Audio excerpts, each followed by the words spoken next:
নতুন লুক দেখে ভালো লেগেছে, সেজন্যই তাকে এখন কম্পেয়ার করা যায় মোটামুটি, যে হ্যাঁ বাংলাদেশের একজন এমন একজন হিরো আছে। ট্রেলারটা দেখে খুব ভালো লাগছে। শাকিব খান নিজেকে ভেঙে তৈরি করেছে। বাংলাদেশকে অনেক ডেভেলপের পথে নিয়ে যাবো ওর মুভি দিয়ে আমি মনে করি। এভরিথিং ইজ বেটার, সবকিছু ভালো ছিল, দুর্দান্ত, 10-এ 10। সত্যি কথা বলতে শাকিব খানের কোনো মুভি দেখা হয়নি। আসলে শাকিব খান ইদানিং যে ছবিগুলো করছে সেই মুভিগুলো খুবই ভালো হচ্ছে, ওইটা দেখার ইচ্ছা ছিল। আর আগে যে মুভি হতো সেগুলো দেখার ইচ্ছা হয়নি, তাই জন্য দেখা হয়নি। নতুন পারফরমেন্স নতুন ভাবে যেরকম করছে বা তার যে চেঞ্জ আসছে, এটা দেখেই ভালো লেগেছে। ট্রেলারটা দেখে খুব ভালো লাগছে। তবে মুভির গানগুলি মানে যেই গানগুলো এখন হচ্ছে ভাইরাল হয়ে গেছে, সেই গানগুলো ভালো লেগেছে। তারপরে ক্লিপ যেগুলো দেখলাম, মানে ওই যে ট্রেলারটা কিংবা টিজার দেখে, ওইখানে যা দেখেছি সেটা দেখে ভালো লেগেছে। মনে হচ্ছে ভালো মানের একটা ছবি, গুড সাইন।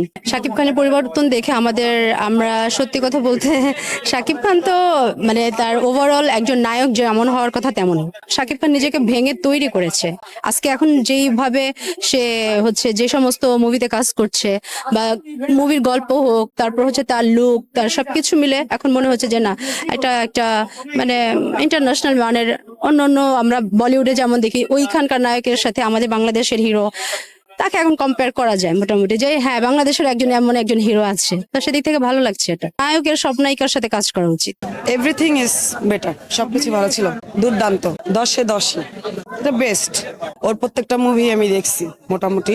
আর সাকিবের সাথে এই নতুন মুভিটা এবং কি দুইজনের কম্বিনেশনটা, এটা খুব ভালো লাগছে আমার কাছে। হ্যাঁ, নাবিলার অভিনয়টাও ভালো ছিল। উনি তো নাটক করে, ছোট পর্দার অভিনেত্রী, কিন্তু বড় পর্দার এসেও তার অভিনয় ভালোই ছিল। অনেক কার্যক্রম, আমাকে অনেক বাংলাদেশকে অনেক ডেভেলপের পথে নিয়ে যাবো ওর মুভি দিয়ে আমি মনে করি। সাকিবের মুভি অনেক ভালো ছিল এবং কি অনেক বেস্ট। এখন ওর অভিনয় আরো দুর্দান্ত হয়েছে। এই তুফান মুভিটা তো অভিনয় খুবই দুর্দান্ত করছে।